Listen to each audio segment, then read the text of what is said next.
Salutare tuturor, eu sunt Daniel, iar astăzi vă voi prezenta o lansetă de spinning dedicată bibanului, dar se poate pescui foarte bine și la clean, păstrăv și da, cred că m-ați înțeles, dar acesta este dedicată bibanului în principal. Și o mulinetă, tot de spinning, atenție, de la Hakuyo, ambele, de la Hakuyo.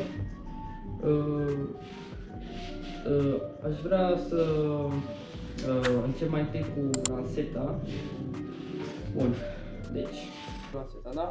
Deci lanseta se numește Raptor Jig Spin de 2,10 m. Este făcută de 90% din carbon,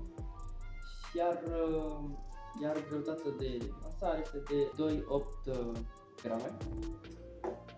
Este are un design foarte frumos, așa cu violet, are mâneră din plută de plastic și plută pe ambele capete, după cum se vede. Se simte foarte bine pe mână, la fel și al doilea tronson, este compusă din două tronsoane.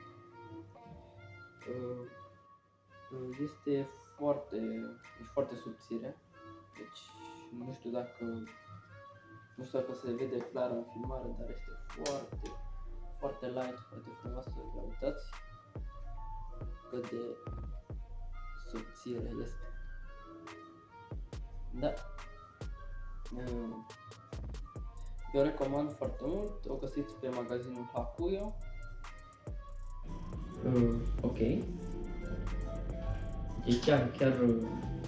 chiar foarte tare această lansetă. Ok, acum trecem la mulinetă, care este un TX4000, tot de la Hakuyo. Ok, hai să-l deschidem frumos. Ok, aici avem instrucțiunile avem instrucțiunile cu toate piesele care este deja pe carton, adică pe cutie, după cum se vede. Sunt desenate pe cutie. Este modelul de 4000, este 6.2.1 rulmenți, poate să țină 0.35 fir de 0.3 mono, filament de 0.35 165 de metri, 0.30 de 225 și de 0.25 320 de metri. Da, atenție, astea de 4000, da? Se găsesc și de 3000, mult mai mici. Ok. Hai să o deschidem. După cum v-ați spus aici instrucțiunile, totul frumos, aranjat. Și cutia e foarte frumoasă. Ok. Vine într-un sac, un ușor dintr-o fibră. Ia uitați, designul aceasta este, atenție, de 4000, da? Designul e foarte frumos. Ok. Se simte foarte bine. Da, se simte foarte bine la mână. Are și antireversorul, acesta are și antireversor. Ia să face și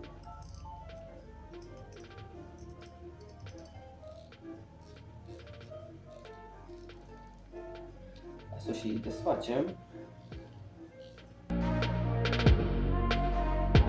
Ok. Așa se prezintă în interior. Are aici ceva care nu prea am văzut la alte mulinete. Chiar tare, sincer să fiu. Uitați. Da, e un alt design. Acesta este tamburul, făcut din aluminiu, foarte calitativ, foarte ușor. Este căpăcelul frumos, așezat. Ok. Foarte frumos. Aș vrea să vă comunic un lucru pe care toți toți ar trebui să-l faceți, și anume catch and release. Când vă duceți la pescuit, sau măcar încercați să nu-i rețineți pe toți. Să vă zic că, pentru că copiii sunt viitorul și noi trebuie să încurajăm să facă catch and release, pentru că dacă continuăm așa, cum se zice, rămânem fără pești pur și simplu, dacă reținem tot. Așa că vă rog frumos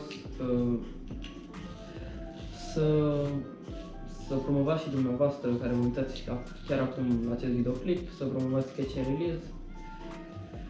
La fel ca mine, îmi fac eu în fiecare videoclip și o voi face în continuare.